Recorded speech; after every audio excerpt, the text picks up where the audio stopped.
Hi students, welcome to Toppers Institute of Police. This is Venkat Prasad, faculty for Arithmetics, Reasoning and Pure Maths. So daily test series లో భాగంగా test 7 ఈరోజు question paper మీకు toppers institute వెబ్సైట్లో అందుబాటులో ఉంది. Chapter name కాలము దూరము. దీనికి సంబంధించిన క్వశ్చన్ పేపరు వెబ్సైట్లో నుంచి డౌన్లోడ్ చేసుకోండి ప్రతి విద్యార్థి కూడా. సో దానికి సంబంధించినటువంటి ఎక్స్ప్లెనేషన్ ఇప్పుడు డిస్కస్ చేద్దాం మనం. కాలము దూరానికి సంబంధించినటువంటి మెయిన్ ఫార్ములా అందరికీ తెలిసిందే, speed is equal to distance by time. 3 variables ఉంటాయి ఈ ఫార్ములాస్లో. సో ఒకటి స్పీడ్, ఒకటి డిస్టెన్స్, మూడోది time. Speed is equal to distance by time. దీన్నే కొంచెం కన్వర్ట్ చేసి రాసుకుంటే distance is equal to speed into time. ఇది రెండో ఫార్ములా. మీకు స్పీడ్ కావాలనుకుంటే డిస్టెన్స్ టైం కావాలి. డిస్టెన్స్ టైం వస్తే స్పీడ్ వస్తుంది. Speed is equal distance by time. Next distance is equal speed into time. Next మూడో formula time is equal D by S. Time is equal D by S. ఇది ఒకటే formula, but దీని యొక్క conversions రాసుకున్నాం. Speed is equal distance by time. D కావాలనుకుంటే speed into time, time కావాలనుకుంటే D by S. ఒకటే ఫార్ములాను మనం ఈ విధంగా కన్వర్ట్ చేసినాం. సో కాలము దూరానికి సంబంధించినటువంటి ఏ క్వశ్చన్ని సాల్వ్ చేయాలన్నా ఈ 3 ఫార్ములాస్ మనకు తెలిసి ఉండాలి. కాలము దూరము మొత్తం చాప్టర్లో క్వశ్చన్ అనేది ఈ 3 ఫార్ములాస్ మీద బేస్ అయ్యి ఉంటుంది, లేకపోతే 3 కాన్సెప్ట్స్ మీద బేస్ అయ్యి ఉంటుంది.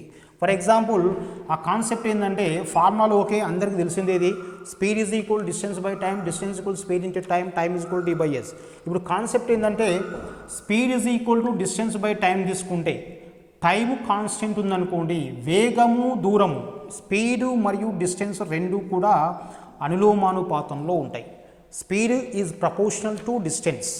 అంటే వేగము కాలము స్థిరంగా ఉన్నప్పుడు, ఒక గంట సమయంలో మనం ఎక్కువ వేగంతో వెళ్తే ఎక్కువ దూరం ప్రయాణిస్తాం, తక్కువ వేగంతో వెళ్తే తక్కువ దూరం ప్రయాణిస్తాం. కాలము స్థిరంగా ఉన్నప్పుడు వేగము దూరము రెండు అనులోమానుపాతంలో ఉంటాయి. మీకు ఒక గంట సమయం ఇచ్చినా మీరు ఎక్కువ వేగంతో వెళ్తే ఎక్కువ దూరం ప్రయాణించగలరు, తక్కువ వేగంతో వెళ్తే తక్కువ దూరాన్ని ప్రయాణించగలరు. ఇది మొదటి కాన్సెప్ట్.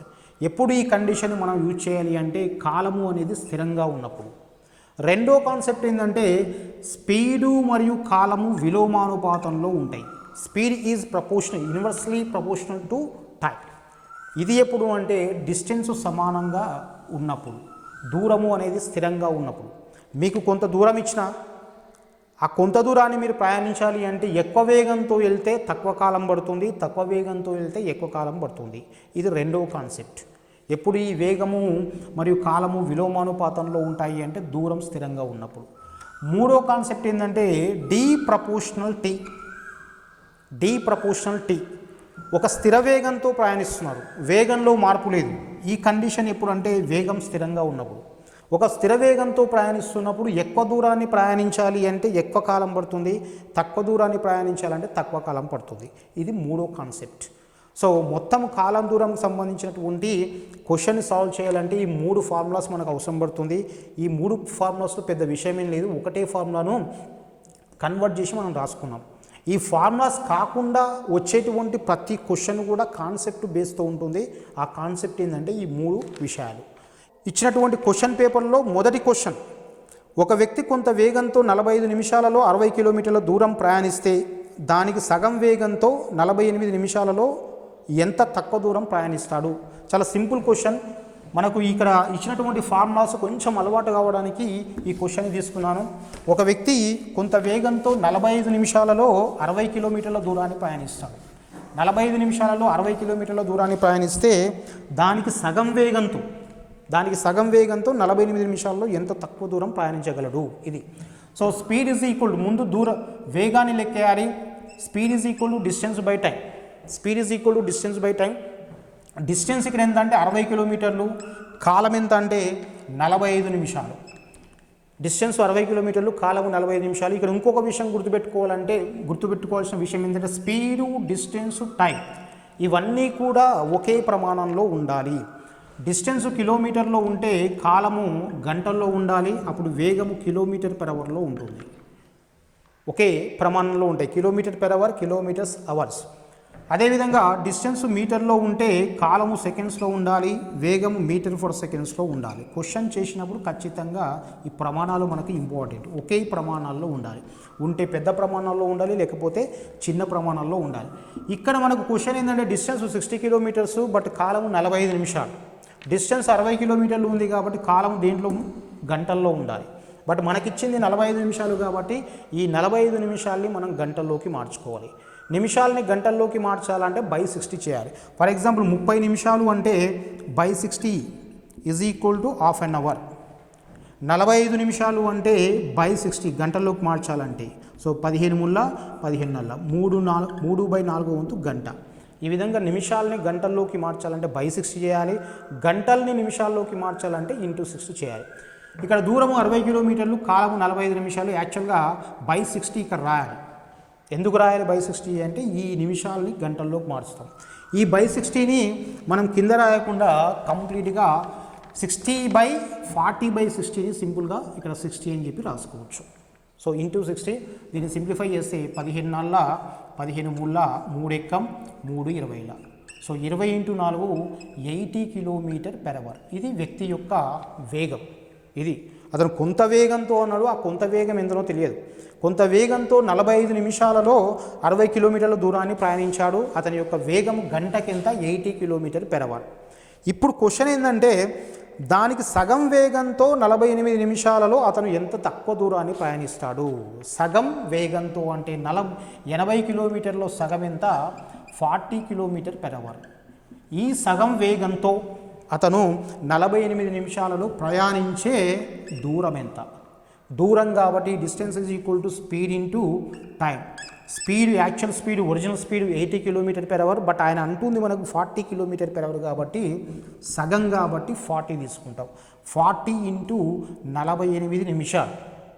మళ్ళీ చెప్పాను, ఇచ్చినటువంటి ప్రమాణాలు ఒకే విధంగా ఉండాలి. ఉంటే పెద్ద ప్రమాణాలు, లేకపోతే చిన్న ప్రమాణాలు. ఇక్కడ దూరం 40 కిలోమీటర్స్, కాలము 48 నిమిషాలు కాబట్టి దీన్ని గంటలోకి మార్చాలి. బై 60. సో 12 4ల 12 5ల 5 ఎక్కం 5 8ల 8 నల్ల 32 కిలోమీటర్లు. అతను దానికి సగం వేగంలో 48 నిమిషాల్లో సగం వేగంలో 48 నిమిషాల్లో ప్రయాణించేటువంటి దూరం ఎంత అంటే 32 కిలోమీటర్లు. కానీ ప్రశ్న అడుగుతున్నటువంటి ప్రశ్న ఏంటంటే ఇక్కడ ఎంత తక్కువ దూరాన్ని ప్రయాణిస్తాడు. సో 48 నిమిషాలలో 60 కిలోమీటర్ల దూరాన్ని ప్రయాణిస్తే దానికి సగం వేగంతో అతడు ప్రయాణించేటువంటి దూరం 32 కిలోమీటర్లు. మరి ఎంత తక్కువ అంటే 28 కిలోమీటర్ల తక్కువ దూరాన్ని ప్రయాణిస్తాడు. రెండవ క్వశ్చన్, ఏ అనేవాడు కొంత దూరాన్ని 5 గంటల్లో ప్రయాణిస్తాడు. 5 గంటల్లో ప్రయాణిస్తాడు కొంత దూరాన్ని అంటే దూరం ఎంత తెలియదు, వేగం ఎంత తెలియదు. ఒకవేళ అతను తన వేగాన్ని 3/8 వంతు తగ్గిస్తే అంతే సమయంలో 12 కిలోమీటర్ల తక్కువ దూరాన్ని ప్రయాణిస్తాడు. సో ఇచ్చినటువంటి కాలము 5 గంటలు. ఒక వ్యక్తి కొంత దూరాన్ని, ఏ అనేవాడు కొంత దూరాన్ని కొంత వేగంతో 5 గంటల్లో ప్రయాణిస్తాడు. కానీ ఏమైంది, అతను తన వేగాన్ని 3/8 వంతు తగ్గించాడు. 3/8 వంతు తగ్గించడం వల్ల మరి అంతే కాలంలో అంటే ఇక్కడ కాలం మారలేదు, కాలం స్థిరంగా ఉంది. కాలం స్థిరంగా ఉన్నప్పుడు కండిషన్ ఏం చెప్పినా ఎస్ ప్రపోర్షనల్ డి. కాలము మారినప్పుడు ఎంత వేగంతో ప్రయాణిస్తే అంత దూరాన్ని ప్రయాణిస్తావు, అది దృష్టిలో పెట్టుకోవాలి. సో వేగాన్ని తగ్గించాడు. వేగాన్ని 3/8 వంతు తగ్గించడం వల్ల అదే 5 గంటల్లో అతను ప్రయాణించాల్సిన దూరం కన్నా 12 కిలోమీటర్ల తక్కువ దూరాన్ని ప్రయాణించాడు. ఇది క్వశ్చన్లో ఉన్నటువంటి ఇన్ఫర్మేషన్. అయితే అతని యొక్క అసలు వేగం ఎంత? సో కాలంలో మార్పు లేదు కాబట్టి ఎస్ ప్రపోర్షనల్ డీని తీసుకోండి. వేగాన్ని తగ్గించాడా పెంచాడా అంటే 3/8 వంతు తగ్గించాడు. అంటే అతని యొక్క అసలు వేగం 8 భాగాలు అయితే అతను తగ్గించినటువంటి వేగం 3 భాగాలు. ఈ 3 భాగాలు వేగాన్ని పెంచితే ప్రయాణించే దూరం పెరుగుతుంది, వేగాన్ని తగ్గిస్తే ప్రయాణించే దూరం తగ్గుతుంది.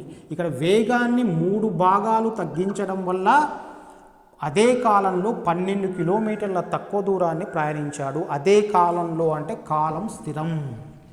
వేగాన్ని 3 భాగాలు తగ్గిస్తే దూరం 12 కిలోమీటర్లు తగ్గింది. అయితే మరి అతను అసలు వేగంతో ప్రయాణిస్తే అసలు దూరం ఎంత? S proportional D. S proportional D. వేగం తగ్గితే దూరం తగ్గుతుంది, వేగం పెరిగితే దూరం పెరుగుతుంది. 3 భాగాలకు 12 కిలోమీటర్లు అయితే 8 భాగాలకు ఎంత చెప్పాను ఇంతకుముందే. కావలసింది 8, ఇచ్చింది 3/12. 3 ఎక్కం 3 4 8 4 32 ఇలా రాసుకోవచ్చు. లేదు అంటే ఇక్కడనే కొట్టచ్చు. 3 ఎక్కం 3 4 8 4 32 కిలోమీటర్, 32 కిలో. ఇది దూరం.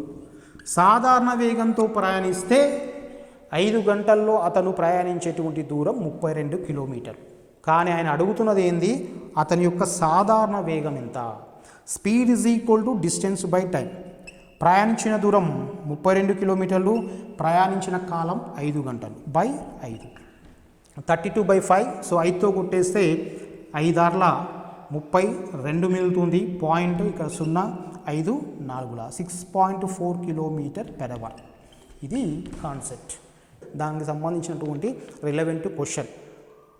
మీరు పుస్తకంలో ఏది దొరికితే అది చదవకండి. ప్రీవియస్ క్వశ్చన్ పేపర్లో చూడండి, అడుగుతున్న మోడల్స్ ఏదో చూడండి, వాటికి సంబంధించిన క్వశ్చన్స్ మనం చేయగలుగుతున్నామో లేదా చూసుకోండి. అంతే తప్ప మెటీరియల్ బయట దొరుకుతుంది అని చెప్పి యూట్యూబ్ ఛానల్లో క్వశ్చన్ పేపర్లు ఉన్నాయి, తర్వాత మెటీరియల్ ఉంది, ఎవరు ఏది పడితే అది చెప్పేస్తున్నారు. బట్ ఎగ్జామినేషన్ పల్స్ ఏంది, మీరు చదువుతున్నటువంటి ఎగ్జామినేషన్ ఏంది, ఎస్ఐ కానిస్టేబుల్ ఎగ్జామినేషనా, ఎస్ఎస్సి సిజిఎలా, దాన్ని దృష్టిలో పెట్టుకొని వాటికి సంబంధించినటువంటి క్వశ్చన్ పేపర్లను ఒకసారి ముందు పెట్టుకొని అడుగుతున్నటువంటి మోడల్స్ ఏంది, వాటిని మనం చేయగలుగుతున్నామా లేదా చూసుకోవాలి. అంతే తప్ప పుస్తకం ఉంది కదని చెప్పి, యూట్యూబ్ ఛానల్ ఉంది కదని చెప్పి ఏ క్వశ్చన్లు పడితే ఆ క్వశ్చన్లు చూడకండి, అవి ఎగ్జామినేషన్లో రావు.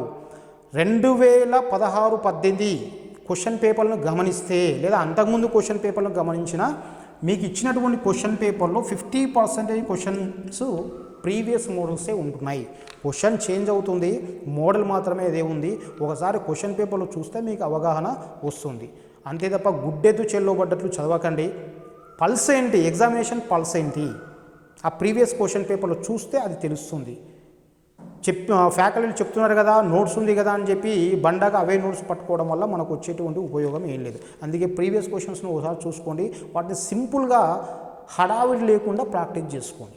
పెద్ద పెద్ద లెక్కలు తీసుకొని ఎవరో చెప్తున్నారు అని చెప్పి అట్లా కాకుండా ఇచ్చినటువంటి క్వశ్చన్ ఎంత కాంప్లికేటెడ్గా ఉన్నా దాన్ని మనం సింపుల్ ప్రాసెస్లో కాన్సెప్ట్ ఓరియంటెడ్ తోటి షార్ట్ కట్ లింక్ చేసి, షార్ట్ కట్స్ అని చెప్పి షార్ట్ కట్ల వెంట కూడా పడవద్దు, దానికి కాన్సెప్ట్ లింక్ చేసి ఒకసారి చూసుకోండి. ఇక్కడ కాన్సెప్ట్ ఏంటంటే ఎస్ ప్రపోర్షనల్ డి, కాలం స్థిరంగా ఉన్నప్పుడు దాన్ని దృష్టిలో పెట్టుకొని సింపుల్గా 3 భాగాలకు 12 కిలోమీటర్లు అయితే 8 భాగాలకు ఎంత, 32 కిలోమీటర్లు. వ్యక్తి 32 కిలోమీటర్ల దూరాన్ని 5 గంటల్లో ప్రయాణిస్తే గంటకి ఎంత, 32 కిలోమీటర్ల దూరాన్ని 5 గంటల్లో ప్రయాణిస్తే గంటకి ఎంత, 6.4 కిలోమీటర్లు. గంటకి ఎంత దూరాన్ని ప్రయాణిస్తాడో అదే వేగం. ఇక్కడ 6.4 కిలోమీటర్ల దూరాన్ని గంటకు ప్రయాణిస్తున్నాడు. కాన్సెప్టు అది 6.4 km/h. ఇది రెండవ క్వశ్చన్. తర్వాత మూడవ క్వశ్చన్, ఒక వ్యక్తి 4 సమాన దూరాలను 2 km/h, 3 km/h, 4 km/h, 6 km/h వరుస వేగాలతో ప్రయాణిస్తే అతని యొక్క సరాసరి వేగం ఎంత. ఒక వ్యక్తి 4 సమాన దూరాలు ఉన్నాయి.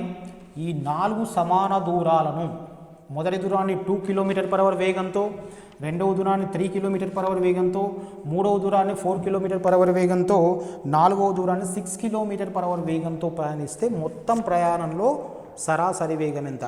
ఇక్కడ దూరాలు సమానంగా ఉన్నాయి, వేగాలు భిన్నంగా ఉన్నాయి. దీంట్లో సరాసరి వేగం, ఇప్పుడు మనకు డిస్టెన్స్ కావాలి, టైం కావాలి, సగటు వేగం అనుకోవాలండి. డిస్టెన్స్ ఏంది అనేది మనకు తెలియదు, సమాన దూరం అన్నాడు కాబట్టి ఇది డి తీసుకుంటే ఇది డి అవుతుంది, ఇది డి అవుతుంది, ఇది డి అవుతుంది.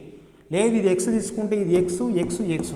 ఈ విధంగా డీలు ఎక్స్లు స్థిర విలువలు కాకుండా చర విలువలు తీసుకుంటే మనకు లెక్క పెద్దగా అవుతుంది. డి ఏదైనా తీసుకోవచ్చు కాబట్టి మనమే కన్సిడర్ చేద్దాం. ఎలా కన్సిడర్ చేద్దాము మనము అంటే 2, 3, 4, 6ల చేత భాగించబడాలి ఆ విలువ. డిస్టెన్స్ మనం తీసుకోబోయేటువంటి డిస్టెన్సు 2 చేత, 3 చేత, 4 చేత, 6 చేత భాగించబడేది అయి ఉండాలి. అందుట్లో కూడా పెద్ద విలువ కాకుండా 2, 3, 4, 6ల చేత నిశ్శేషంగా భాగించబడేటువంటి కనిష్ట విలువ తీసుకుంటాం. అంటే కాసాగు తీసుకుంటాం. క్యాలిక్యులేషన్ సులభంగా ఉండడానికి కాసాగు తీసుకుంటాం. మరి 2, 3, 4, 6ల యొక్క కాసాగు ఎంత? కాసాగు అంటే సాధారణ పద్ధతి చేయాల్సిన అవసరం లేదు. కాసాగు షార్ట్ కట్ ఏంటంటే ఇచ్చినటువంటి విలువల్లో పెద్ద విలువ తీసుకోండి 6.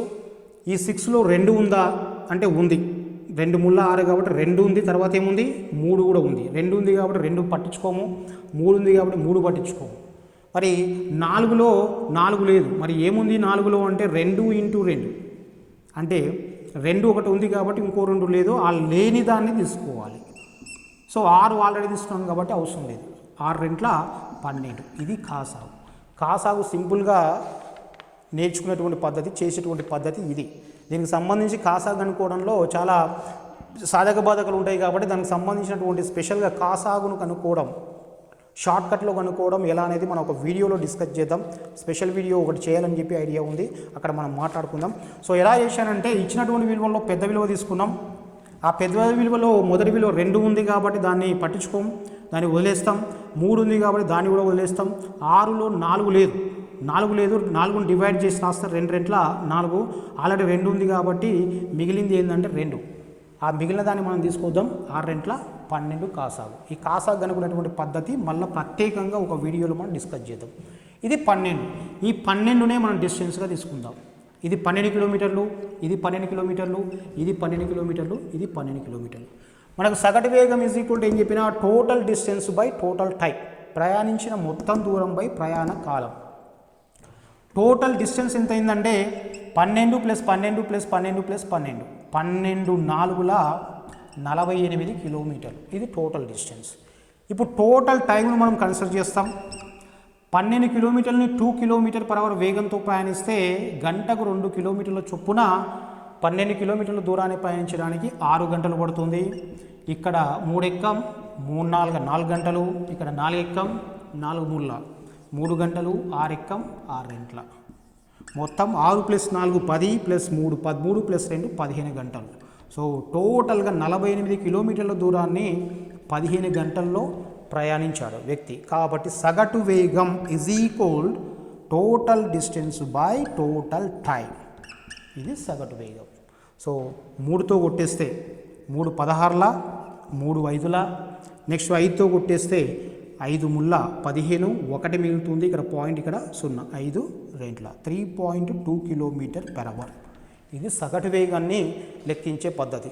2 సమాన దూరాలు ఇచ్చి 3 సమాన దూరాలు ఇచ్చి అడుగుతున్నాడు. అది ఎస్ఐ కానిస్టేబుల్లో మనకు అడిగే అవకాశం ఉంటుంది. ఎస్ఎస్సి సిజిఎల్లో 4 సమాన దూరాలు ఇస్తున్నాడు, 4 వేగాలు ఇస్తున్నాడు. Very very important. ఓకే, మీరు 4 ఇచ్చినా 5 ఇచ్చినా 6 ఇచ్చినా ఎన్ని ఇచ్చినా సరే ఇది పద్ధతి. తర్వాత 4వ క్వశ్చన్, ఇద్దరు వ్యక్తులు P, Q అనే స్థానాల నుంచి 25 km/h 30 km/h వరుస వేగాలతో ఒకరి వైపు ఒకరు ఒకేసారి బయలుదేరారు అంటే కాలం స్థిరంగా ఉంది, జాగ్రత్త.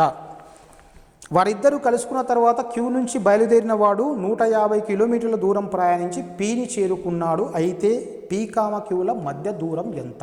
ఇది. సో దీన్ని కూడా ఎలాంటి క్యాలిక్యులేషన్ ఫార్ములా లేకుండా షార్ట్కట్లో మనం వేసేద్దాం. కాన్సెప్ట్ ఒకసారి చూసుకోండి. సో ఇది P స్థానము, ఇది Q స్థానం. P నుంచి ఒకడు, Q నుంచి ఒకడు ఒకేసారి బయలుదేరారు. ఎటువైపు అంటే ఒకరి వైపు ఒకరు బయలుదేరారు కాబట్టి ఏదో ఒక పాయింట్ దగ్గర కలుసుకుంటారు. ఆ పాయింట్ ఇది అనుకోండి, PQ. ఇద్దరు కలుసుకున్న తర్వాత P యొక్క వేగం, మళ్ళీ ఒకసారి P యొక్క వేగం 25 km/h, Q యొక్క వేగం 30 km/h. P అనేవాడు 25 km/h వేగంతో ప్రయాణిస్తున్నాడు, Q అనేవాడు 30 km/h వేగంతో ప్రయాణిస్తున్నాడు. ఇద్దరు ఒకరి వైపు ఒకరు బయలుదేరారు, ఒకేసారి బయలుదేరారు, అది నోటీస్లో పెట్టుకోవాలి. కలుసుకున్న తర్వాత Q అనేవాడు, లేదంటే Q నుంచి బయలుదేరినవాడు, Q అనే స్థానం నుంచి బయలుదేరినవాడు 150 కిలోమీటర్ల దూరాన్ని ప్రయాణించి Pని చేరుకున్నాడు. 150 కిలోమీటర్ల దూరం ప్రయాణించి Pని చేరుకున్నాడు. ఇది మనకు కాన్సెప్టు. సో ఇక్కడ PQలు కలుసుకున్న తర్వాత Q అనేవాడు ఇటువైపు వచ్చాడు, P అనేవాడు ఇటువైపు వచ్చాడు. P అనేవాడు ఇటువైపు వచ్చాడు, Q అనేవాడు అటువైపు వచ్చాడు. మనకు కాన్సెప్ట్ ఏంటంటే ఇక్కడ Q ప్రయాణించిన దూరం 150 కిలోమీటర్లు. Q ప్రయాణించిన దూరం 150 కిలోమీటర్లు. దాని తర్వాత మరి వేగం ఎంత అంటే 30 km/h. Q అనేవాడు ఒకే కాలం కాబట్టి S/D. కాలము స్థిరంగా ఉన్నప్పుడు వేగము దూరము అనులోమానుపాతంలో ఉంటాయి కాబట్టి S/D 30 km/h వేగంతో 150 కిలోమీటర్ల దూరాన్ని ఇతను ప్రయాణిస్తే, మరి ఎందుకు ఇక్కడ వేగాన్ని మార్చినామంటే ఇక్కడ క్యూ యొక్క వేగం 30 km/h. 30 km/h వేగంతో 150 కిలోమీటర్ ప్రయాణిస్తే మనకి ఈ దూరం కాదు, మొత్తం దూరం కావాలి.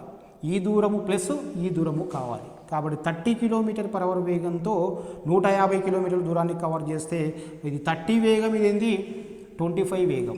30 + 25 ఎంత? 55 km/h వేగంతో ప్రయాణించే దూరం ఎంత? కాన్సెప్ట్ ఇది వేగము, ఇది దూరము, ఎస్ ప్రపోర్షనల్ డి. సో 30కి 150 అయితే 55కి ఎంత? 55/30 × 150. So 30 1s 35, 55 5s 275 kilometres.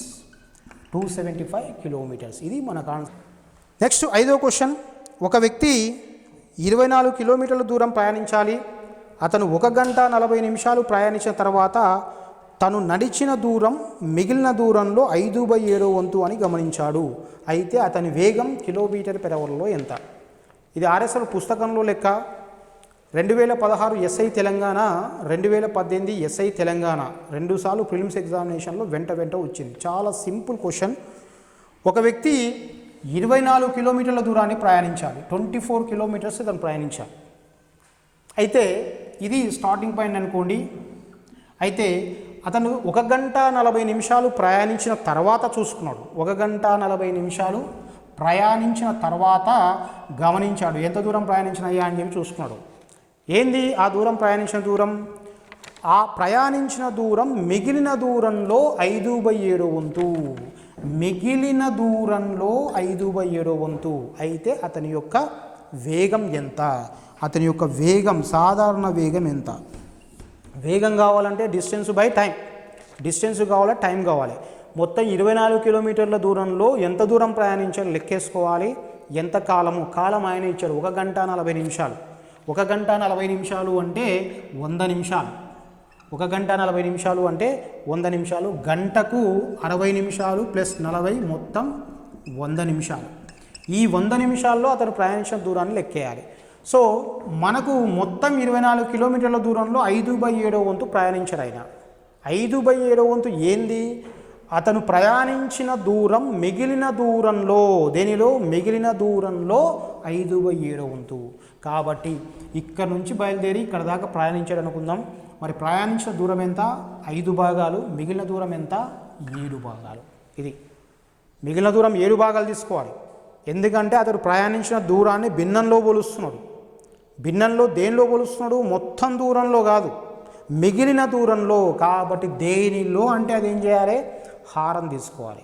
మిగిలిన దూరంలో కాబట్టి 7 భాగాలు. మిగిలిన దూరము ఇది 7 భాగాలు. ఇది ప్రయాణించిన దూరం 5 భాగాలు. మొత్తం ఎంత? 12 భాగాలు. 12 భాగాలకు మొత్తం దూరం ఎంత? 24 కిలోమీటర్లు. అయితే ప్రయాణించిన దూరం 5 భాగాలకు ఎంత? మొత్తం 5 + 7. ప్రయాణించింది 5 భాగాలు, మిగిలింది 7 భాగాలు. 5 + 7 12 భాగాలకు 24 కిలోమీటర్ల దూరాన్ని ప్రయాణిస్తే 5 భాగాలకు ఎంత? 12 ఎక్కం 12 రెంట్ల 5 రెంట్ల 10 కిలోమీటర్లు. అంటే ఆయన ప్రయాణించిన దూరం ఎంత? 10 కిలోమీటర్స్. ఈ 10 కిలోమీటర్స్ దూరాన్ని ఎంత కాలంలో ప్రయాణించాడు? 100 నిమిషాలు. So speed is equal distance by time. Speed 10 kilometres, time 100 minutes. ఇది కిలోమీటర్లు, ఇది మినిట్స్. కాబట్టి మళ్ళీ ఏం చేయాలి మనం? ఈ మినిట్స్ని అవర్స్లోకి మార్చుకోవాలి. మినిట్స్ని అవర్స్లోకి మార్చాలంటే /60 వేయాలి. భిన్నంలో /60 అంటే ఇక్కడ 60 వస్తుంది. So 0 cancel, 0 cancel, 6 km/h. ఇది మనకు అతని యొక్క సాధారణ వేగము. దాని తర్వాత నెక్స్ట్ 6th క్వశ్చన్. ఒక వ్యక్తి 20 km/h వేగంతో ప్రయాణిస్తే తన ఆఫీస్కు 11 AM చేరుకుంటాడు. 30 km. ఒకవేళ అతను 30 km/h వేగంతో ప్రయాణిస్తే అతను తన ఆఫీస్కు 8 AM చేరుకుంటాడు. అయితే అతను 10 AM ఆఫీస్కు చేరుకోవాలంటే ఎంత వేగంతో ప్రయాణించాలి? 20 మళ్ళొకసారి క్వశ్చన్. 20 km/h వేగంతో ప్రయాణిస్తే 11 AM చేరుకుంటాడు. 20 km/h వేగంతో ప్రయాణిస్తే 30 km/h వేగంతో ప్రయాణిస్తే 8 AM చేరుకుంటాడు. 8 AM చేరుకుంటాడు. అయితే అతను 10 AM చేరుకోవాలంటే ఎంత వేగంతో ప్రయాణించాలి? ఇది క్వశ్చన్. సో ఇక్కడ తక్కువ వేగంతో ప్రయాణించింది కాబట్టి 11 AM వెళ్ళిండు ఆఫీస్ను 11 గంటలకు చేరుకున్నాడు, ఎందుకంటే వేగం తగ్గింది. వేగాన్ని పెంచితే 8 గంటలకే చేరుకుంటాడు, అంటే తక్కువ కాలం పట్టింది. దూరం మాత్రం సేమ్, ఇంటి నుంచి ఆఫీస్కి ఎప్పుడు కూడా సేమ్ దూరం ఉంటుంది, దూరం మారదు, ఈ రోజులాగా రేపు రోజులాగా ఉండదు. అంటే దూరం స్థిరంగా ఉన్నప్పుడు కాన్సెప్ట్ ఏంటి, S ప్రపోర్షనల్ 1/T. దూరం స్థిరంగా ఉంది, ఇంటి నుంచి ఆఫీస్కి ఎప్పుడు ఒకటే దూరం ఉంటుంది, S ప్రపోర్షనల్ 1/T. ఎక్కువ వేగంతో ప్రయాణిస్తే తక్కువ కాలం పడుతుంది, తక్కువ వేగంతో ప్రయాణిస్తే ఎక్కువ కాలం పడుతుంది. ఇది కాన్సెప్ట్. ముందే చెప్పి నేను టైమ్ అండ్ డిస్టెన్స్లో సూత్రాలు పక్కకు పెడితే 3 కాన్సెప్ట్లు ఉంటాయి. ఆ 3 కాన్సెప్ట్ ఒకటి S ప్రపోర్షనల్ D, ఇంతకుముందు చేసినాం. ఇక్కడ రెండో కాన్సెప్ట్ ఏంటంటే S ప్రపోర్షనల్ 1/T. అక్కడ కాలము స్థిరము, ఇక్కడ దూరము స్థిరం. దూరం స్థిరంగా ఉన్నప్పుడు ఇది కాన్సెప్టు. 20 km/h అంటే తక్కువ వేగంతో వెళ్తే 11 గంటలకు చేరుకుంటాడు, ఎక్కువ కాలం పడుతుంది. 30 km/h వేగం, ఎక్కువ వేగంతో వెళ్తే తక్కువ కాలం పడుతుంది. అలా కాకుండా అతను 10 AM చేరుకోవాలంటే ఎంత వేగంతో ప్రయాణించాలి. సో ఇది ఈ కాన్సెప్ట్తో మనం వెళ్దాం. సింపుల్గా S వేగాల నిష్పత్తి, ఇది 20, ఇదేంటి 30, 0 క్యాన్సర్, మిగిలేదేంటి 2:3. ఇది వేగాల నిష్పత్తి. మరి వేగాల నిష్పత్తి 2:3 అయితే కాలాల నిష్పత్తి ఎంత, 3:2. విలోమ నిష్పత్తి 2:3 యొక్క విలోమ నిష్పత్తి 3:2. ఎందుకు విలోమ నిష్పత్తి, విలోమాలు ఎందుకు తీసుకున్నాము అంటే వేగము కాలము విలోమానుపాతంలో ఉంటాయి. సో ఫైనల్గా 2 భాగాల వేగంతో ప్రయాణిస్తే 3 భాగాల సమయం పడుతుంది, 3 భాగాల వేగంతో ప్రయాణిస్తే 2 భాగాల సమయం పడుతుంది. మరి కాలము తగ్గిందా పెరిగిందా అంటే తగ్గింది. ఎన్ని భాగాలు తగ్గింది, 1 భాగం తగ్గింది. ఈ 1 భాగానికి ఎన్ని గంటలు, ఎన్ని భాగాలు ఇక్కడ ఎన్ని గంటలు, 3 గంటలు. 11 గంటలకు చేరుకోవాల్సిన వాడు 8 గంటలకే చేరుకున్నాడు. అంటే మనకు కాలము తగ్గింది. భాగాలలో ఎన్ని భాగాలు తగ్గిందంటే 1 భాగము, గంటల్లో ఎన్ని భాగాలంటే 3 గంటలు. సో ఇది 1 భాగానికి 3 గంటలైతే 3 భాగాలకు అసలు వేగము 20 అనుకుంటే 3 భాగాలకు ఎంత, 1 భాగానికి 3 అయితే 3 భాగాలకు ఎంత, 9 గంటలు. సో ఇది డ్యూరేషన్ 9 గంటలు. ఇప్పుడు మనకు సాధారణంగా దూరం ఏందో లెక్కేద్దాం. Distance is equal to speed into time. Distance is equal to speed into time. Speed ఎంత, ఈ 3 గంటలు దేనికి అంటే 20 కాబట్టి 20 ఇంటూ టైం ఎంత, 9. 29 ఏంటి, ఇది 180 కిలోమీటర్స్. ఇది అతను ప్రయాణించాల్సిన దూరం. లేదా ఇంటికి ఆఫీస్కు ఎంత దూరం కలదు అంటే ఆన్సర్ ఇట్లా చెప్పేస్తారు, 180 కిలోమీటర్స్ అయిపోయింది. ఇంటికి ఆఫీస్కి మధ్యన దూరం ఎంత అంటే 180 కిలోమీటర్స్ అయిపోయింది. కానీ ఈ 180 కిలోమీటర్స్ దూరాన్ని 10 గంటలలో చేరుకోవాలంటే 10 AM చేరుకోవాలంటే ఎంత వేగాన్ని మెయింటైన్ చేయాలి. సో డిస్టెన్స్ ఫైండ్ అవుట్ చేసినాం. ఈ 180 కిలోమీటర్లు ఇంటి నుంచి ఆఫీసు గల 180 కిలోమీటర్ల దూరాన్ని అతను చేరుకోవాలి. 10 గంటలకే చేరుకోవాలి అంటే ఎంత వేగాన్ని మెయింటైన్ చేయాలి. So speed is equal to distance by time. Distance ఎంత, 180 కిలోమీటర్స్. టైం ఎంత, 11 AM చేరుకుంటే 9 గంటలు పడుతుంది. 11 AM చేరుకుంటే 20 km/h కాబట్టి 11 AM చేరుకుంటే 9 hours పడుతుంది. కానీ చేరుకోవాల్సింది ఏంది 10 AM అంటే 1 గంట తక్కువ. అంటే ఎన్ని గంటలు, 8 గంటలకు చేరుకోవాలి. ఇక్కడ పొరపాటు చేసే ఛాన్స్ ఉంది. లాజికల్ క్వశ్చన్ మనం తీసుకుంటున్నటువంటి సింపుల్ క్వశ్చన్స్ కాదు. Speed is equal to distance by time, distance equal to speed into time, time is equal D/S, అక్కడతో అయిపోతుంది. అది ఒకటే ఒక క్వశ్చన్ డిస్కస్ చేసాం. ప్రతి క్వశ్చన్ కాన్సెప్చువల్ క్వశ్చన్. రాబోయే ఎగ్జామినేషన్లో ఎక్స్పెక్ట్ చేసేటువంటి మోడల్స్ ఇవి. కాబట్టి ఒకసారి జాగ్రత్తగా గమనించుకోండి. Concept very important. కాన్సెప్ట్ తెలియకుండా ఈ లెక్కల్ని చేయలేము. టైమ్ అండ్ డిస్టెన్స్లో మెయిన్ షార్ట్ కట్ కంటే కాన్సెప్ట్ ప్రిఫరెన్స్ ఇవ్వాలి. సో కొట్టేస్తే 45ల 4 రెంట్ల మళ్ళీ కొట్టేస్తే 22.5 km/h. ఇది మనకు స్పీడ్ 22.5 km/h. సో ఒక వ్యక్తి తన ఇంటి నుంచి ఆఫీస్కి 20 km/h వేగంతో ప్రయాణిస్తే 11 గంటలకు చేరుకుంటాడు. 30 km/h వేగంతో ప్రయాణిస్తే 8 AM చేరుకుంటాడు. ఒకవేళ అతను 10 AM ప్రయాణించాలంటే ఎంత వేగంతో ప్రయాణించాలి అంటే ఆన్సర్ మనకు 22.5 km/h. ఈ ఇచ్చినటువంటి 10 గంటలు ఈ రెండింటి మధ్యన ఉంది కాబట్టి 11కు 8కి మధ్యన ఉంది కాబట్టి వచ్చే వేగం కూడా ఈ రెండు మధ్యన ఉంటుంది. 20-30 మధ్యలో 22.5 km/h ఉంటుంది. దాన్ని కూడా దృష్టిలో పెట్టుకోవాలి. సో ఎలిమినేషన్లో 20 కంటే తక్కువ ఉన్నా 30 కంటే ఎక్కువ ఉన్నా మనం ఆ ఆప్షన్స్ను పక్కకు పెట్టేయచ్చు.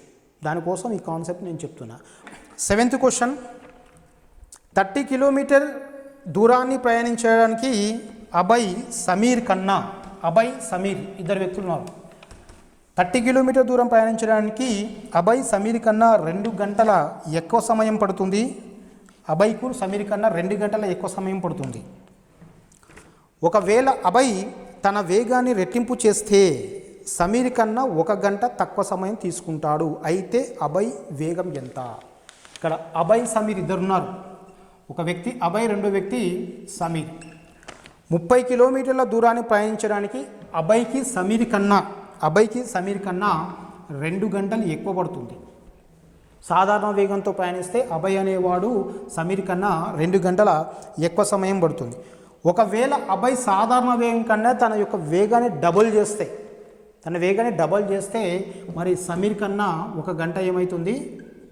తక్కువ పడుతుంది. ఇక 2 గంటలు ఎక్కువ, 1 గంట తక్కువ. అయితే అభయ్ యొక్క వేగం ఎంత? ఇక్కడ సమీర్కి సంబంధించినటువంటి ఈ ఇన్ఫర్మేషన్ మనకు అవసరం లేదు.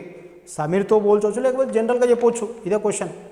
ఒక వ్యక్తి 30 కిలోమీటర్ల దూరాన్ని ప్రయాణించడానికి సాధారణ సమయం కన్నా 30 కిలోమీటర్ల దూరాన్ని ప్రయాణించడానికి 2 గంటలు ఎక్కువ సమయం పడుతుంది సాధారణ వేగంతో ప్రయాణిస్తే.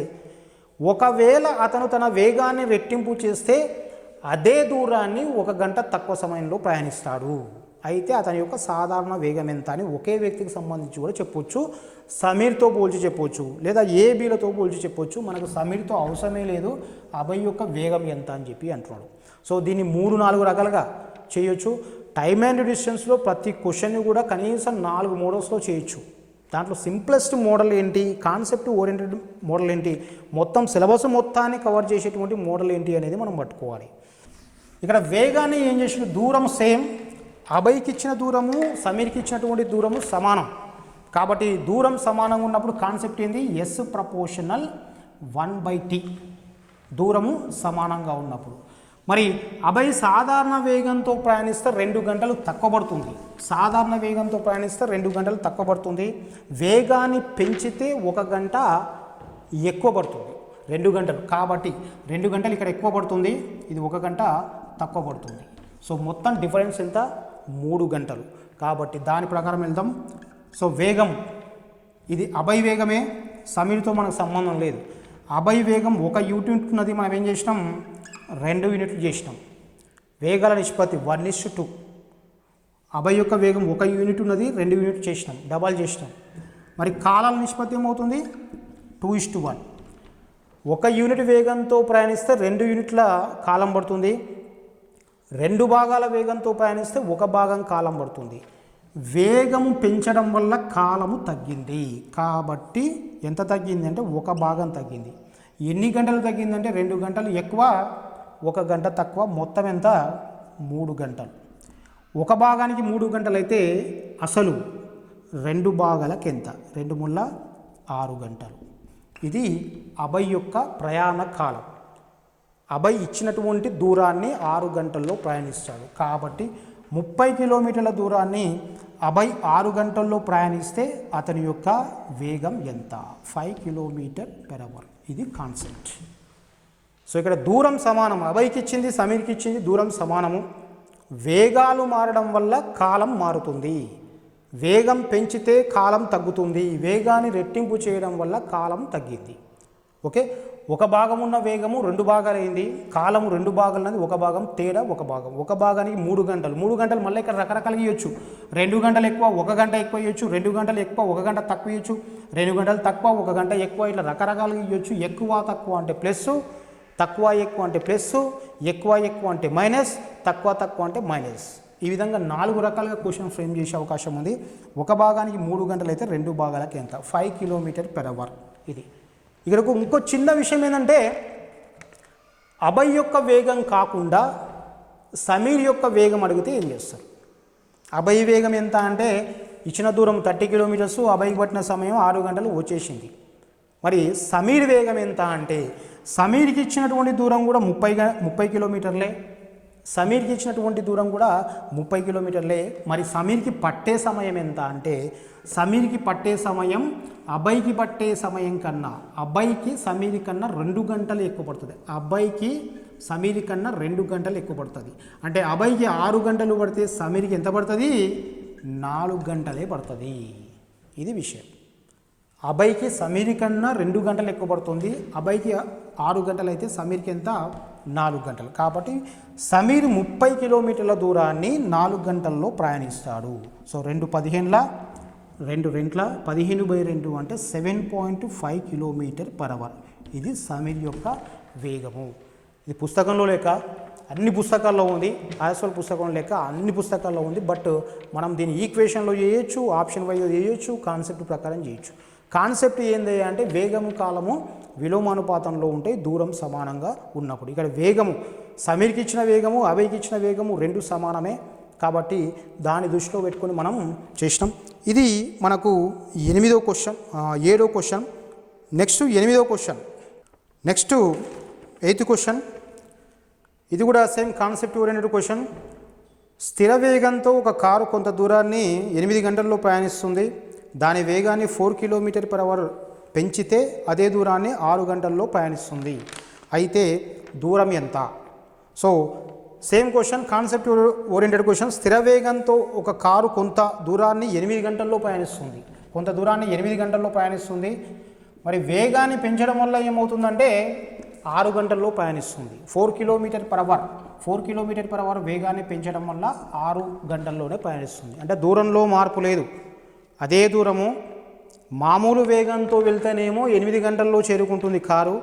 లేదు వేగాన్ని 4 km/h వేగంతో పెంచితే 4 km/h వేగాన్ని పెంచితే 6 గంటల్లో చేరుకుంటుంది. కాన్సెప్ట్ మాత్రం సేమ్ కాన్సెప్ట్. దూరం స్థిరంగా ఉంది కాబట్టి వేగము కాలము విలోమానుపాతంలో ఉంటాయి. ఇది కాన్సెప్ట్. ప్రతి క్వశ్చన్ కూడా ఈ 3-4 కాన్సెప్ట్ల మీద చేయొచ్చు కంప్లీట్గా. సో ఇక్కడ మనకి 8 గంటలు 6 గంటలు 8:6 కొట్టేస్తే 2 ఇది కాలాల నిష్పత్తి. వేగాల నిష్పత్తి ఏమవుతుందంటే 3:4 విలోమ నిష్పత్తి అవుతుంది. కాలాల నిష్పత్తి 4:3 అయితే వేగాల నిష్పత్తి 3:4. మరి వేగం పెరిగిందా తగ్గిందా అంటే వేగం పెరిగింది. 3 భాగాలు ఉన్న వేగము 4 భాగాలైంది. ఎన్ని భాగాలు పెరిగిందంటే 1 భాగం పెరిగింది. ఆ పెరిగిన వేగమే 4 km/h. అయితే అసలు వేగం 3 భాగాలకు ఎంత? 3×12 km/h. ఇది అసలు వేగం 12 km/h. ఇది అసలు వేగం. మనకు అసలు వేగం ఎంత అంటే ఇక్కడతో ఆన్సర్ అయిపోయింది. అసలు వేగం ఎంత కానీ అడుగుతున్నది ఏంటంటే అయితే దూరం ఎంత అంటున్నాడు. సో అసలు వేగంతో దూరం distance is equal to speed into time. అసలు వేగం 12 km/h వేగంతో ప్రయాణిస్తే 8 గంటల్లో చేరుకుంటాం. కాబట్టి 12×8 కిలోమీటర్లు. 12×8 కిలోమీటర్లు. ఇక్కడ కూడా same concept yes proportion 1/t. దీని మీద చాలా భిన్నమైన లెక్కల్ని ఈ కాన్సెప్ట్తో మనం సాల్వ్ చేయొచ్చు. దూరం స్థిరంగా ఉంది. కారుకి ఇచ్చినటువంటి దూరం ఒకటే దూరము. సాధారణ వేగంతో ప్రయాణిస్తే 8 గంటల్లో చేరుకుంటుంది. దాని వేగాన్ని 4 km/h పెంచడం వల్ల 6 గంటల్లోనే చేరుకుంటుంది. వేగం పెంచడం వల్ల కాలం తగ్గుతుంది. కాలాల నిష్పత్తి 4:3 అయితే వేగాల నిష్పత్తి 3:4. వేగాన్ని పెంచినాము. ఎన్ని భాగాలు పెంచినాం అంటే 1 భాగం పెంచినాం. ఎన్ని కిలోమీటర్లు పెంచినాం అంటే 4 km/h పెంచినాం. 1 భాగానికి 4 అయితే అసలు వేగం 3 భాగాలకు ఎంత? అసలు వేగం ఎంత అంటే 12 km/h. ఇది కానీ అడుగుతున్నది దూరం కాబట్టి 12 km/h వేగంతో 8 గంటల్లో మనం ప్రయాణిస్తాం. సో 12×8 కిలోమీటర్లు. ఈ విధంగా ప్రతి క్వశ్చన్ని కూడా టైమ్ అండ్ డిస్టెన్స్లో 3 కాన్సెప్ట్ల మీద చేయొచ్చు. సో టాపర్స్ ఇన్స్టిట్యూషన్ అనేది కాన్సెప్ట్ ప్లస్ షార్ట్ కట్ మెథడ్లో బోధించేటువంటి సంస్థ. ఎస్ఐ కానిస్టేబుల్ ఉద్యోగం సాధించాలి అంటే మీరు ఖచ్చితంగా అర్థమెటిక్స్, రీజనింగ్, ప్యూర్ మ్యాథ్స్ నేర్చుకోవాలి. జనరల్ స్టడీస్కి ఎంత వెయిటేజ్ ఉంటుందో దీనికి అంతే వెయిటేజ్ ఉంటుంది. మరి టాపర్స్ ఇన్స్టిట్యూషన్లో నాన్ మ్యాథ్స్ అభ్యర్థులను దృష్టిలో పెట్టుకొని బోధించడం జరుగుతుంది. ప్రతిరోజు ఉదయం 9 గంటల నుంచి 5 గంటల వరకు క్లాసెస్ నిర్వహించడం జరుగుతుంది. మరి 5 నుంచి 8 గంటల వరకు ప్రత్యేకంగా నాన్ మ్యాథ్స్ అభ్యర్థులకు మనం క్లాసెస్ తీసుకోవడం జరుగుతుంది. నాన్ మ్యాథ్స్ విద్యార్థులకు ఇండివిజువల్గా ఎవరి ఎబిలిటీని బట్టి వాళ్ళను పక్కన కూర్చోబెట్టుకొని బేసిక్స్ నేర్పించడం జరుగుతుంది. తర్వాత టాపర్స్ ఇన్స్టిట్యూషన్ సొంత భవనంలో నిర్వహిస్తున్నటువంటి సంస్థ. ఎక్కడ క్లాస్ రూమ్లు మార్చాల్సినటువంటి అవసరం లేదు, సొంత భవనంలో నిర్వహిస్తున్నటువంటి సంస్థ. మరియు పక్కనే ఈ ఇన్స్టిట్యూషన్ పక్కనే 110 ఎకరాల పబ్లిక్ పార్కు కలదు. మనకు ఫిజికల్ ఈవెంట్స్ ప్రాక్టీస్ చేసుకోవడానికి ఎలాంటి ఇబ్బంది ఉండదు. అదేవిధంగా విశాలమైనటువంటి తరగతి గదులకు మనకు ఎలాంటి ఇబ్బంది ఉండదు. ఈ కరోనా ఎఫెక్ట్ కానీ ఇటువంటి ప్రాబ్లమ్స్ ఏమి ఉండదు. సామాజిక దూరాన్ని పాటిస్తూ మనం తరగతిలో నిర్వహించుకోవచ్చు. ఇక్కడ ఎలాంటి ఇబ్బంది ఉండదు. సో ప్రతి తరగతి కూడా ఈ కరోనా ప్రభావం కారణంగా కేవలం 50 నుంచి 60 మంది విద్యార్థులను మాత్రమే కూర్చోబెట్టాలని చెప్పి నిర్ణయించుకున్నాం. ఇంతకుముందులాగా 100 మందిని కూర్చోబెట్టి ఫంక్షన్ హాల్లో క్లాసులు నిర్వహించడం అనేది ఇక్కడ నుంచి కుదరదు. కాబట్టి కేవలము మా క్లాసు తరగతులు చాలా విశాలంగా ఉంటాయి. దాంట్లో 50 నుంచి 60 మంది విద్యార్థులు మాత్రమే కూర్చోబెట్టడం జరుగుతుంది. తర్వాత రెండో విషయం ఏంటంటే విద్యార్థులు ఫీ పర్టికులర్స్ గురించి ఫోన్ చేస్తున్నారు. తెలుగు మీడియం విద్యార్థులకు 10,500 రూపాయల ఫీజు ఉంటుంది. ఇంగ్లీష్ మీడియం విద్యార్థులకు 13,500 రూపాయల ఫీజు ఉంటుంది. ఒకసారి ఫీజు పే చేశారంటే AP Telangana SI prelims mains examination అయిపోయే వరకు మీకు ఇచ్చేటువంటి ఐడి కార్డు వ్యాలిడిటీ ఉంటుంది. మీరు మళ్ళీ మధ్యలో ఫీజు పే చేయాల్సిన అవసరం లేదు. అప్పటి వరకు మీరు ఎన్నిసార్లు అయినా ఎన్నిసార్లు అయినా వినొచ్చు. అండ్ ఇంకో విషయం ఏంటంటే toppers institution free study hall provide చేస్తుంది. ఏ కాంపిటిటివ్ ఎగ్జామినేషన్ విద్యా సంస్థ కూడా ఇలాంటి అవకాశం ఇవ్వట్లేదు. ఫ్రీ స్టడీ హాల్ ప్రొవైడ్ చేస్తుంది. ఇండివిజువల్గా ఎవరి క్యాబిన్ వాళ్ళకు ఉంటుంది. ఆ క్యాబిన్లో కూర్చొని చదువుకోవచ్చు. పక్కా అంటూ డిస్టర్బెన్స్ ఉండదు. మీరు ఫీ పే చేసిన తర్వాత మీరు ఎన్నిసార్లు అయినా వినొచ్చు. మీ నోటిఫికేషన్ అయిపోయే వరకు స్టడీ హాల్ను ఉపయోగించుకోవచ్చు, ఎగ్జామ్స్ రాసుకోవచ్చు. రెండో విషయం ఏంటంటే ఇంగ్లీష్ మీడియం విద్యార్థులకు కూడా సపరేట్గా తెలుగు మీడియం విద్యార్థులకు డైలీ టెస్టులు పెడుతున్నాం. ఇక్కడ fee particular 10,500 rupees. Telugu medium విద్యార్థులకు డైలీ టెస్ట్ ఈరోజు అయిపోయినటువంటి సిలబస్ మీద రేపు టెస్ట్ ఉంటుంది. మళ్ళీ వెంటనే ఎక్స్ప్లెనేషన్ ఉంటుంది. డైలీ టెస్ట్ ఉంటుంది, వీక్లీ టెస్ట్ ఉంటుంది. సిలబస్ మనకు 1 మంత్ అయిన తర్వాత గ్రాండ్ టెస్ట్ ఉంటుంది. 1 డే సిలబస్ మీద 1 డే డైలీ టెస్ట్ ఉంటుంది. వీక్లీ సిలబస్ మీద వీక్లీ టెస్ట్ ఉంటుంది. నెక్స్ట్ 1 మంత్ సిలబస్ మీద గ్రాండ్ టెస్ట్ ఉంటుంది. టెస్టులు పెట్టడమే కదండి, ప్రతి టెస్టుకి ఎక్స్ప్లెనేషన్ ఇవ్వడం జరుగుతుంది. అది డైలీ టెస్ట్ కావచ్చు, వీక్లీ టెస్ట్ కావచ్చు, గ్రాండ్ టెస్ట్ కావచ్చు, మీకు ఎక్స్ప్లెనేషన్ ఇవ్వడం జరుగుతుంది. కేవలం తెలుగు మీడియం విద్యార్థులకు మాత్రమే కాదు, ఇంగ్లీష్ మీడియం విద్యార్థులకు కూడా ఇదే స్కీమ్ ఉంటుంది. తెలుగు మీడియం విద్యార్థులు కాబట్టి అంత ఫోకస్ చేస్తున్నాము అని కాదు, ఇంగ్లీష్ మీడియం విద్యార్థులకు కూడా సపరేట్ క్లాసెస్ ఉంటాయి. మిగతా ఇన్స్టిట్యూషన్లో కదా తెలుగు మీడియం ఇంగ్లీష్ మీడియం విద్యార్థులను కూర్చోబెట్టి చెప్పినట్టుగా ఉండదు. ఇంగ్లీష్ మీడియం విద్యార్థులకు సపరేట్ క్లాసెస్ ఉంటుంది, సపరేట్ మెటీరియల్ ఉంటుంది, సపరేట్గా నోట్స్ రాయించడం, క్లాస్ నోట్స్ రాయించడం ఉంటుంది, సపరేట్ ఎగ్జామినేషన్స్ ఉంటాయి, సపరేట్ ఎక్స్ప్లెనేషన్ కూడా ఉంటుంది. తెలుగు మీడియం విద్యార్థులకు ఎలాంటి కోచింగ్ స్కీమ్ ఉంటుందో ఇంగ్లీష్ మీడియం విద్యార్థులకు కూడా అలాంటి కోచింగ్ స్కీమే ఉంటుంది. ఇంగ్లీష్ మీడియం విద్యార్థుల పట్ల ఎలాంటి వివక్షత ఉండదు. దీన్ని దృష్టిలో పెట్టుకోవాలి. సో విద్యార్థులు ఫీ పర్టికులర్ గురించి కాల్స్ చేస్తున్నారు కాబట్టి నేను ఈ విధంగా మీకు వీడియో ముఖంగా ఫీ పర్టికులర్స్ చెప్తున్నాను. తెలుగు మీడియం విద్యార్థులకు 10,500, ఇంగ్లీష్ మీడియం విద్యార్థులకు 13,500. సో టాపర్స్ ఇన్స్టిట్యూషన్ సొంత భవనంలో నిర్వహిస్తున్నటువంటి సంస్థ. చుట్టుపక్కల మీకు ఎలాంటి డిస్టర్బెన్స్ ఉండదు. క్యాంపస్లోకి ఒకసారి ఈ విద్యార్థి వచ్చిందంటే మిగతా డిస్టర్బెన్స్ ఏముండదు. ప్రశాంతమైనటువంటి వాతావరణం, క్యాంపస్ లోపల బయట పచ్చదనంతో కూడినటువంటి వాతావరణం ఉంటుంది. క్యాంపస్కు దగ్గరలో 110 ఎకరాల పబ్లిక్ పార్క్ ఉంటుంది. దాంట్లో ఫిజికల్ ఈవెంట్స్ ప్రాక్టీస్ చేసుకోవడానికి అనుకూలంగా ఉంటుంది. ఎలాంటి డిస్టర్బెన్స్ ఉండదు. దీన్ని అభ్యర్థులు దృష్టిలో పెట్టుకోవాలి. మీరు టాపర్స్ ఇన్స్టిట్యూషన్కి సంబంధించినటువంటి అట్మాస్ఫియర్ను, ప్రెమిసెస్ను చూడాలనుకుంటే ఇన్స్టిట్యూషన్కి సంబంధించినటువంటి యాడ్ ప్రజెంటేషను మీకు యూట్యూబ్ ఛానల్లో అందుబాటులో ఉంటుంది. ఒక్కసారి ఆ యాడ్ ప్రజెంటేషన్ చూస్తే ఇక్కడ ఉన్నటువంటి వాతావరణం ఏంటనేది మీకు తెలుస్తుంది. సో విద్యార్థులు ఈ విషయాలను గమనించండి. టాపర్స్ నుంచి భావిస్తుంది. Wish you all the best.